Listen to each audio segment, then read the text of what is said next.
एक बार फिर से स्वागत है आपका ऑलमाइटी रुपी पे। आज हम बात करने वाले हैं एक ऐसे फंड के बारे में जिसने पिछले कुछ टाइम से ऐसे रिटर्न्स दिए हैं जो आपने सोचे भी नहीं होंगे। आज हम बात कर रहे हैं Nippon India Taiwan equity fund के बारे में।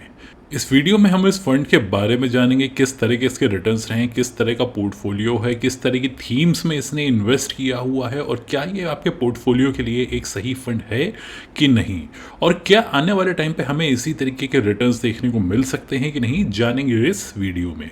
तो वीडियो को लास्ट तक ज़रूर देखिएगा और अगर आपको ये वीडियो अच्छा लगे तो चैनल को सब्सक्राइब और इस वीडियो को लाइक करना ना भूलें। तो सबसे पहले समझते हैं कि आखिर ये फंड इतना लाइमलाइट में आया क्यों है। अगर हम पिछले एक साल का इस फंड का रिटर्न देखेंगे तो वो 240% का रहा है। आप सोच सकते हैं एक साल में आपके पोर्टफोलियो में अगर इस फंड का एलोकेशन होगा तो वो एलोकेशन की वैल्यू 2.4 टाइम से इंक्रीज हो चुकी होगी। इतने ज़्यादा रिटर्न्स देने के वजह से ही ये फंड लाइमलाइट में आया हुआ है और उस टाइम पे उसने ये रिटर्न्स दिए हैं जब ओवरऑल हमें मार्केट्स में रिटर्न देखने को नहीं मिल रहे हैं। अगर हम इंडियन इक्विटीज़ की बात करें तो पिछले 2 साल से इंडियन मार्केट्स ने स्ट्रगल किया है और जब इंडियन मार्केट्स स्ट्रगल कर रही थी उस वक्त इस फंड ने 240% के ऊपर के रिटर्न्स जनरेट करके दिए हैं। फंड का AUM अगर हम देखें तो वो काफ़ी छोटा है, अभी सिर्फ 600 करोड़ का AUM ही हुआ है इस फंड का। अगर हम पिछले 3 साल के CAGR रिटर्न्स की बात करें, क्योंकि पिछले एक साल में इतनी अच्छी परफॉर्मेंस है, तो इस फंड का 58% के ऊपर का CAGR रिटर्न्स है। फंड लॉन्च हुआ था दिसंबर 2021 में, यानी फंड कुछ ज़्यादा पुराना नहीं है। अगर हम इसकी NAV की बात करें तो 16 अप्रैल को इसकी NAV थी 32.25 डायरेक्ट प्लान की, और अगर आप रेगुलर में इन्वेस्ट करते हैं तो 30.27 की।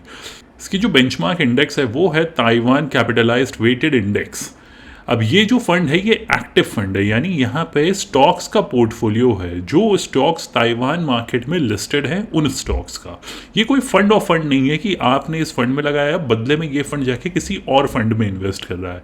तो ये उस तरह से नहीं ऑपरेट करता है। यहाँ पे डायरेक्टली फंड मैनेजर स्टॉक्स खरीदता है, फॉरेन स्टॉक्स इसके पोर्टफोलियो में होल्ड करता है फंड मैनेजर। जो करेंसी है वो INR में ही मेंटेन रहेगी, सारी चीज़ें INR में चलेगी, NAV INR में चलेगी, लेकिन जो इसका पोर्टफोलियो है, जो अंडरलाइंग एसेट्स हैं, वो ताइवान की करेंसी में रहेंगे। अगर आप इसमें इन्वेस्ट करना चाहते हैं तो अभी के लिए ये फंड के इन्वेस्टमेंट्स ओपन हैं, लमसम SIP आप कुछ भी लगा सकते हैं। अगर आप इसमें इन्वेस्ट करते हैं तो यहाँ पे कोई एंट्री लोड नहीं है, लेकिन एग्जिट लोड ज़रूर है जो आपका 1% का है अगर आप 3 महीने के पहले विड्रॉ करते हैं तो। यानी जितना अमाउंट आपने लगाया है 3 महीने के पहले विड्रॉ करने पे 1% ऑफ द टोटल अमाउंट आपको एज एग्जिट लोड देना होगा। मिनिमम इन्वेस्टमेंट अगर आप करना चाहते हैं तो वो आप 500 भी कर सकते हैं लमसम के केस में। अगर आप सिप लगाना चाहते हैं तो मंथली 100 रुपये की सिप भी लगा सकते हैं, तो अमाउंट बहुत छोटा भी आप लगा सकते हैं इस फंड में। अगर हम इस फंड के फंड मैनेजर्स की बात करें तो यहाँ पे 2 फंड मैनेजर्स हैं। पहली हैं किंजल देसाई, जो कि लीड फंड मैनेजर है इस फंड की, जो कि काफ़ी टाइम से इस फंड को मैनेज कर रही हैं, जब से फंड लॉन्च हुआ था तब से, और उन्होंने काफ़ी अच्छे रिटर्न्स जनरेट करके दिए हैं इन्वेस्टर्स को, जिनके बारे में हम इस वीडियो में आगे बात करेंगे। दूसरे फंड मैनेजर हैं अंबर सिंघानिया जी, जो कि अभी रिसेंटली मार्च 2026 से ही इस फंड के साथ एसोसिएटेड हैं। तो 2 फंड मैनेजर्स हैं और दोनों ही इंटरनेशनल इक्विटीज़ का अच्छा खासा एक्सपीरियंस रखते हैं, क्योंकि यहाँ पर डायरेक्ट इंटरनेशनल इक्विटीज़ परचेज करी जा रही हैं।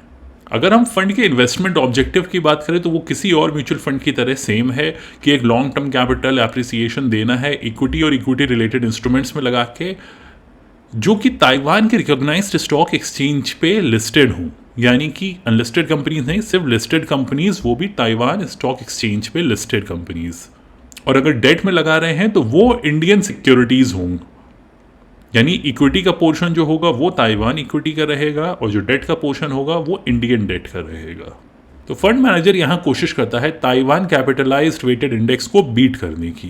यहाँ पे जो पोर्टफोलियो बना हुआ है वो ज़्यादातर कंपनीज मिड कैप और स्मॉल कैप की हैं, जो कि टेक स्टॉक्स हैं ताइवान के। अब जैसा आपको पता होगा, ताइवान जो है वो अपने चिप मैन्युफैक्चरिंग और सेमीकंडक्टर के लिए काफ़ी ज़्यादा जाना जाता है। तो यहाँ पर ज़्यादातर कंपनीज इन्हीं सेक्टर्स से रिलेटेड हैं। तो अगर हम सेक्टर्स की बात करें तो सेमीकंडक्टर इक्विपमेंट और टेस्टिंग में अच्छा खासा एक्सपोजर है, इलेक्ट्रॉनिक कंपोनेंट्स में है, वायरिंग है, AI इंफ्रास्ट्रक्चर हार्डवेयर यानी डेटा सेंटर्स एंड ऑल, इन सब में अच्छा खासा इन्वेस्टमेंट इस फंड ने किया हुआ है। यहाँ की जो इन्वेस्टमेंट स्टाइल है वो बॉटम अप स्टॉक सिलेक्शन है, यानी पहले इंडिविजुअल स्टॉक्स को वो एनालाइज करते हैं, फिर आते हैं वो सेक्टर्स पे। तो इंडिविजुअल स्टॉक्स का अच्छा होना काफ़ी ज़रूरी है। और जो कंपनीज यहाँ सेलेक्ट की जाती हैं उनका अर्निंग्स देखा जाता है, यानी वो ग्रोथ ओरिएंटेड कंपनीज होनी चाहिए, यानी अपने पीयर्स से ज़्यादा तेज़ ग्रो कर रही हों। और इंडियन डेट में लगाया जाता है ताकि लिक्विडिटी को ईजिली मैनेज किया जा सके, क्योंकि ताइवान में लगा के वहाँ से विड्रॉ करने में थोड़ा टाइम लगता है और उतना फीजिबल भी नहीं है। तो ज़्यादातर पोर्शन आपको डेट में इसीलिए पार्क्ड दिखेगा ताकि जो लिक्विडिटी कंसर्न है, यहाँ पे कोई सडन रिडेम्पशन आता है तो उसको मीट करने के लिए एक अच्छा खासा कॉर्पस रहे। प्लस ताइवान में भी अगर हमें ऐसी कोई अपॉर्चुनिटी दिखाई दे तो फंड मैनेजर उसको एनकैश कर पाए। अब कैलेंडर ईयर रिटर्न्स देखते हैं और यहाँ पे हम कंपैरिजन देखेंगे इसका निफ्टी 50 से कैसा रहा है, क्योंकि ये एक ऐसा फंड है जिसको हम डाइवर्सिफिकेशन के पॉइंट ऑफ व्यू से अपने पोर्टफोलियो में इंक्लूड कर सकते हैं। तो अगर हम 2022 की बात करें तो इस फंड ने -20% रिटर्न दिया था, वहीं पे निफ्टी ने 4.3% का पॉजिटिव रिटर्न दिया था। 2023 में इस फंड के रिटर्न्स हो गए थे 28%, निफ्टी के लगभग 20% के रिटर्न्स थे। 2024 में इस फंड ने 28% के रिटर्न्स दोबारा से दी है और निफ्टी ने वहीं पे 8% के अराउंड के रिटर्न्स हमको जनरेट करके दिए। और 2025 वो साल था जहां पे सबसे ज़्यादा रिटर्न्स बना के दिए इस फंड ने 55% के एक सिंगल ईयर में। वहीं पे हम निफ्टी की अगर बात करें तो निफ्टी 50 ने हमें हार्डली कुछ रिटर्न बना के दिए थे 2025 में। और 2026 में भी ये फंड की परफॉर्मेंस बहुत तेज़ी से आगे बढ़ती चली जा रही है। अगर हम सिंस इंसेप्शन इस फंड के रिटर्न्स देखेंगे तो हमें 28% का CAGR रिटर्न्स रहे हैं सिंस इंसेप्शन, यानी दिसंबर 2021 से। एब्सोल्यूट टर्म से बात करें तो 222% का रिटर्न है। पिछले एक साल में इस फंड ने हमको 240% के ऊपर का रिटर्न जनरेट करके दिए हैं। अगर हम बात करें कि निफ्टी के कंपैरिजन में निप्पॉन इंडिया ताइवान इक्विटी ने किस तरह के रिटर्न्स दिए हैं, तो वो 5.5 टाइम्स ज़्यादा रिटर्न्स हो गए हैं। यानी निफ्टी की जो वैल्यू हमारी बनी है सिंस लॉन्च, जब से फंड लॉन्च हुआ था दिसंबर 2021 से, निफ्टी की वैल्यू का 5.5 टाइम्स इस फंड ने हमें बना के दे दिया है। और ये सारे रिटर्न्स हमें पिछले ही कुछ साल में देखने को मिले हैं। वो इसलिए क्योंकि निफ्टी की उतनी ज़्यादा वैल्यू बढ़ी नहीं, निफ्टी ऑलमोस्ट स्टैग्नेंट रह गया और वहीं पे इस फंड ने कंसिस्टेंटली अच्छी परफॉर्मेंस हमें दी है। आइए समझते हैं कुछ रेशियोज़ के बारे में। तो अगर हम इसके अल्फ़ा की बात करेंगे तो वो 24.84 का है, यानी कि फ़ंड मैनेजर ने यहाँ पे बहुत ही बढ़िया काम करके दिया है।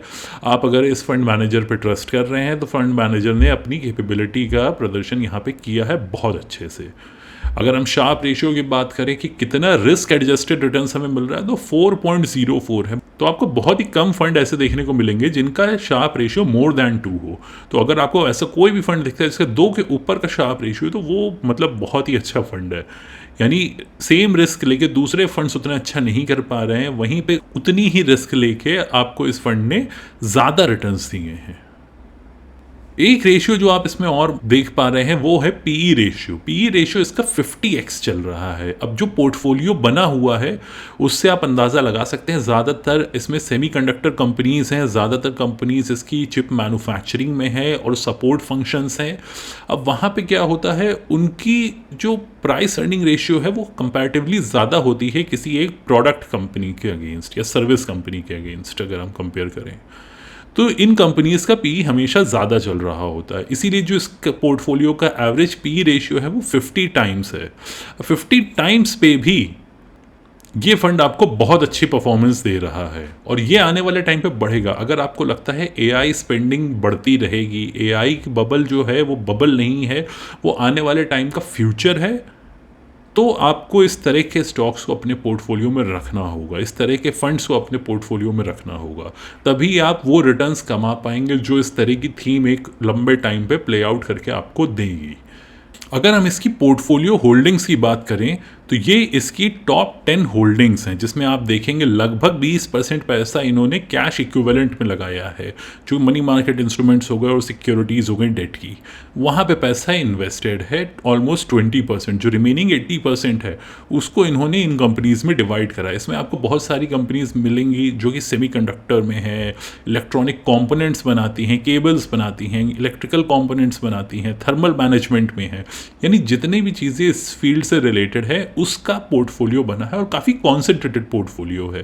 लगभग 10 होल्डिंग जो हैं उसमें 68% ऑफ द टोटल पोर्टफोलियो बना हुआ है।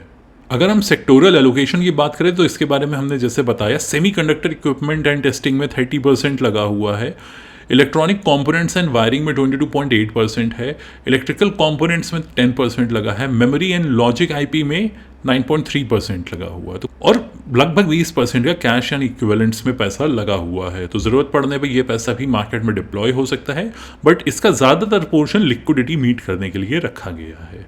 एग्जिट लोड मैंने आपको ऑलरेडी बता दिया, आप लगा रहे हैं तो एटलीस्ट आप 3 महीने होल्ड करिए, 1% का आपको अदरवाइज एग्जिट लोड देना होगा। अब इस बात करते हैं ये आपके लिए पोर्टफोलियो में क्यों ज़रूरी है, क्योंकि ये आपको जो जोग्राफिकल डाइवर्सिफिकेशन प्रोवाइड करता है वो इतना इंपॉर्टेंट क्यों है। अगर आप बाकी मार्केट से कंपेयर करें, चाहे जापान हो, चाहे यूएस हो, चाहे चाइना हो, वहाँ पे जो आपको कोरिलेशन देखने को मिलती है निफ्टी 50 से वो ज़्यादा है, यानी निफ्टी जिस टैंडम में चल रहा होगा उसी टैंडम में आपका पोर्टफोलियो भी चल रहा होगा। तो हमें वो कोरिलेशन ब्रेक करनी है। अगर हम किसी भी तरह का डाइवर्सिफिकेशन कर रहे हैं तो हमारा पर्पस ये होता है कि अब हमारा पोर्टफोलियो एक ही तरह से ना चले, दोनों में डिफरेंस हो। तो जब हम इस फंड को अपने पोर्टफोलियो में इंक्लूड कर रहे हैं तो उसका कोरिलेशन निफ्टी 50 से कम होना चाहिए। तो यहाँ पे 0.25 का कोरिलेशन आता है निफ्टी 50 और Nippon India Taiwan equity fund के बीच, जो कि एक बहुत ही अच्छा है अगर आप जोग्राफिकल डाइवर्सिफिकेशन अपने पोर्टफोलियो में चाहते हैं तो। साथ में अगर आप एआई थीम पे बेट करना चाहते हैं, प्लस अगर आप चाहते हैं कि आपको एआई एक्सपोजर चाहिए बट वो सॉफ्टवेयर लेवल पे नहीं, आपको हार्डवेयर लेवल पे चाहिए, यानी वो चीज़ें जिसकी वजह से वो एआई कंपनीज रन हो पाती हैं, जिसकी वजह से जो एजेंट्स हैं वो वर्क कर पाते हैं, जो मेमोरी चिप्स हो गई, जो हार्डवेयर इक्विपमेंट हो गई, जो इस पूरे इकोसिस्टम को चलाने के लिए जो कंपनीज हैं, उन कंपनीज में आप इन्वेस्ट करना चाहते हैं तो ये फंड आपके लिए बहुत ही अच्छी चॉइस है। अब जैसा मैंने आपको बताया जो है ये एआई चिप पावर हाउस है ताइवान, यहाँ पे सारी कंपनीज जो हैं चिप्स लगभग 90% यहीं से इंपोर्ट होता है। तो जितनी भी चीज़ें आप देख रहे होंगे, जो मोबाइल आप चला रहे होंगे, जो लैपटॉप आप यूज़ कर रहे होंगे, हर चीज़ में जो चिप लग रही है वो 90% चांस है वो ताइवान में ही बनी हुई है। अब यहाँ पे TSMC के जो इकोसिस्टम है वो भी प्ले में आता है। डायरेक्टली TSMC में एक्सपोजर नहीं है, बट जो उससे रिलेटेड कंपनीज है जो उसको सपोर्ट करती हैं वहाँ पे सारा पैसा इन्वेस्टेड है। स्मॉल मिड कंपनीज हैं ताइवान की जहाँ से हमें वो रिटर्न्स बनते हुए देखने को मिल रहे हैं। अगर हम ग्लोबल सेमीकंडक्टर मार्केट की बात करें तो ताइवान 60% कंट्रोल करता है उस मार्केट को, और वहीं पे जो उनका एक्सपोर्ट फिगर्स है सेमीकंडक्टर रिलेटेड एक्सपोर्ट वो 180 ट्रिलियन है इन रुपी इक्विवेलेंट। तो आप समझ सकते हैं कितनी बड़ी वॉल्यूम है वो। तो ये बेट अगर आप लेना चाहते हैं कि एक लंबे टाइम पे अगर आपको लग रहा है एआई इज़ द फ्यूचर, तो आप इस तरह के फंड में आप इन्वेस्ट कर सकते हैं और एक काफ़ी अच्छे कंसिस्टेंट रिटर्न्स कमा सकते हैं। जो पिछले एक साल में रिटर्न्स आ गए 240% के, वो आएंगे कि नहीं उसके बारे में कुछ नहीं कहा जा सकता, लेकिन आने वाले टाइम पे भी ये फंड आपको अच्छे रिटर्न्स ज़रूर देगा। इतने ज़्यादा रिटर्न्स की एक्सपेक्टेशन करके ना लगाइए। एक जोग्राफिकल डाइवर्सिफिकेशन के पॉइंट ऑफ व्यू से आप अपने पोर्टफोलियो में इस फंड को इंक्लूड करिए, वो ज़्यादा सही चीज़ है। ज़्यादा तेज़ रिटर्न्स के पीछे भागने में कई बार आप अपना नुकसान कर बैठते हैं, क्योंकि जब रैली ख़त्म हो जाती है तब बहुत सारे रिटेल इन्वेस्टर्स इन्वेस्ट करते हैं। आपने देखा होगा गोल्ड एंड सिल्वर में काफ़ी सारे लोगों ने यही किया था। सबसे बड़ी चीज़ जो आपको इस फंड में देखनी चाहिए वो ये है कि ये फंड ओपन है सब्सक्रिप्शन के लिए कि नहीं, क्योंकि देखिए यहाँ पे ना इंडस्ट्री वाइड लिमिट है जो कि सेट कर रखी है पहले से। अब वो $7 बिलियन की MF इंडस्ट्री के लिए पूरी लिमिट सेट है, तो अगर वो ब्रीच हो गई तो आप इन्वेस्टमेंट बंद देखेंगे। अगर पर म्यूचुअल फंड कंपनी एक लिमिट सेट है $1 बिलियन की, वो $1 बिलियन की लिमिट अगर ब्रीच हो गई तो आप इन्वेस्टमेंट बंद देखेंगे इस फंड में। अगर हम पिछले 4-5 साल की बात करें तो निप्पॉन ने ऑलरेडी कई बार अपने इन्वेस्टमेंट्स बंद करे हैं फॉरेन इक्विटीज़ को लेके। तो जैसे ही वो लिमिट दोबारा से ब्रीच होगी, निप्पॉन इस फंड में भी इन्वेस्टमेंट्स बंद कर देगा। अभी के लिए ये फंड ओपन है, आप लमसम SIP कुछ भी इसमें लगा सकते हैं। अगर आप ताइवान इक्विटी में एक्सपोजर लेना चाहते हैं थ्रू एक्टिव इन्वेस्टिंग, ये एक सबसे अच्छा सूटेबल फंड आपके लिए हो सकता है। ज़्यादा एक्सपोजर ना लीजिएगा पोर्टफोलियो का, क्योंकि इंडियन इक्विटीज़ एक बहुत ही अच्छी जगह पर खड़ी है जो आप मिस करना नहीं चाहेंगे। कुछ एक्सपोजर अपने पोर्टफोलियो का आप ले सकते हैं, आपको ज्योग्राफिकल डाइवर्सिफिकेशन मिल जाएगा, प्लस वो AI कंपनीज जो इंडिया में अवेलेबल नहीं है आपको उनका भी एक्सपोजर मिलेगा, क्योंकि बहुत लिमिटेड चीज़ें आपको इंडिया में AI के टर्म्स में देखने को मिलेगी। सिर्फ डेटा सेंटर थीम है जो कि अभी शुरू हुई है इंडिया में, इसके अलावा कोई और कंपनी ऐसी नहीं है जो जहाँ पे आप इन्वेस्ट करके उस थीम का फ़ायदा उठा सकें। तो ये फंड आपको वो फ्लेक्सिबिलिटी देता है कि आप उस तरह की कंपनीज में इन्वेस्ट कर सकते हैं जो डायरेक्टली सपोर्ट कर रही हैं AI टूल्स को। तो अगर हम इस फंड की समरी की बात करें तो रिटर्न्स क्वालिटी एक्सीलेंट है इस फंड की, रिस्क एडजस्टेड रिटर्न्स भी बहुत अच्छे हैं, फंड मैनेजर्स बहुत अच्छा काम कर रहे हैं, एक्सपेंस रेशियो भी ठीक ठाक है, कोई ज़्यादा वैसी नहीं है। अगर मैं रेगुलर में भी लगा रहा हूँ, अगर मुझे इतने अच्छे रिटर्न्स मिल रहे हैं, 2% का मैं रेगुलर में भी एक्सपेंस बियर कर सकता हूँ इतने अच्छे रिटर्न्स के लिए। वोलेटिलिटी आपको ध्यान में रखनी होगी, क्योंकि तो ये फंड बहुत ज़्यादा हाई रिस्क फंड है। तो अगर आप इसमें लगा रहे हैं, आपकी रिस्क एपेटाइट बहुत ज़्यादा होनी चाहिए, अदरवाइज़ आप इस फंड को अवॉइड करिए। अगर आप नहीं चाहते हैं कि आपका पोर्टफोलियो आज लगाया कल 4% 10% डाउन हो जाए, अगर आप इस तरह की चीज़ों से डरते हैं तो इस फंड को अवॉइड करिए, क्योंकि ये फंड कंसिस्टेंटली ऊपर जा रहा है और कोई भी ऐसी न्यूज़, कोई भी नेगेटिव न्यूज़ ताइवान रिलेटेड हो, चाइना ताइवान के बीच में जो टेंशन चल रही है वो सबको पता ही है, तो उस तरह की कोई भी चीज़ अगर पिक्चर में आती है तो ये फंड काफ़ी ड्रास्टिकली नीचे जाएगा। तो इस रिस्क को ध्यान में रख के ही इन्वेस्ट करिए इस फंड में। अदरवाइज अगर आपने आज लगाया और कल ऐसी कोई न्यूज़ आ गई या कोई और न्यूज़ आ गई जो कि AI के अगेंस्ट अगर जा रही है, आप इस फंड में नेगेटिव रिटर्न सीधे देखेंगे, और जो कि छोटे मोटे नेगेटिव नहीं होंगे, 1-2% के नेगेटिव नहीं होंगे। ये फंड 4-4, 5-5% ऊपर भी एक सिंगल डे में जाता है और 6-6%, 7-7% नीचे भी सिंगल डे में आया है। तो हाई रिस्क हाई रिटर्न वाली आपको यहाँ पे चीज़ ध्यान में रखनी है। आप एक्सपोजर ले रहे हैं तो एकदम आपको ध्यान में रख के एक्सपोजर लेना है, आप इतनी रिस्क ले सकते हैं कि नहीं। फंड मैनेजर इस फंड के काफ़ी अच्छे हैं, वो उसी हिसाब से अपने पोर्टफोलियो में चेंजेस करते रहते हैं। तो इस फंड में लगाने के पहले अपने पोर्टफोलियो को एक बार समझ लीजिए, अपनी रिस्क एपेटाइट को समझ लीजिए, अपने एडवाइज़र से एक बार कंसल्ट कर लीजिए क्या आपके लिए ये फंड सही फंड है कि नहीं। अगर आप खुद इन्वेस्ट करते हैं तो अपने पोर्टफोलियो को खुद समझने की कोशिश करिए, उसके बाद ही इस फंड में एक्सपोजर लीजिए। अगर आपकी कोई और क्वेरी है इस फंड से रिलेटेड या किसी और चीज़ से रिलेटेड, आप कमेंट्स में बता सकते हैं, मैं कोशिश करूंगा उन सब कमेंट्स को रिस्पॉन्ड करने की।